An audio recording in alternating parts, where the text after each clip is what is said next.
બધા વિદ્યાર્થીઓ જે ઓફલાઈન વિઝિટ કરી રહ્યા છે તેમને મારી એક ખાસ વિનંતી છે કે અહીંયા તમામ પ્રકારની સુવિધાઓ ઉપલબ્ધ છે. ઘણા બધા એવું પૂછતા હોય છે કે હોસ્ટેલમાં આવી ત્યારે શું લઈને આવવાનું છે.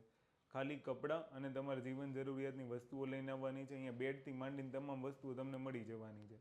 બીજું મારે ખાસ એક એ કહેવાનું હતું કે તમે દૂર દૂરના ગામડાઓથી જ્યારે અહીંયા વિઝિટ કરવા આવો છો તો ત્યારે એક તમે કામ કરો ને કે અહીંયા 3 days ફ્રી ટ્રાયલ છે કે જેમાં 3 દિવસ ખાવું પીવું રહેવું બધું જ ફ્રીમાં છે. કોઈ ચાર્જિસ નથી એના. તો પોલીસ ભરતી નજીક આવી રહી છે, હાઈકોર્ટ નજીક આવી રહી છે, તો તમે 3 દિવસ આને ફીલ કરી જુઓ. અગર ન ફાવે તો તમે જતા રહો, કોઈ પ્રોબ્લેમ નથી. પણ ઓલું તમે કેવું કરો કે એક દિવસ આવો પછી પાછા જાઓ, પાછા 3-4 દિવસે આવો, તો એમાં તમારો ટાઈમ બગડશે અને તમારું ખાસું છૂટી જશે. એના કરતાં બેટર છે કે તમે 3 દિવસની ટ્રાય પૂરેપૂરી ફ્રી યુઝ કરી લો. અગર ફૂલ કમ્ફર્ટેબલ છો તો રહેવાનું છે, અદરવાઇઝ તમે જઈ શકો છો. જો તમે હોસ્ટેલ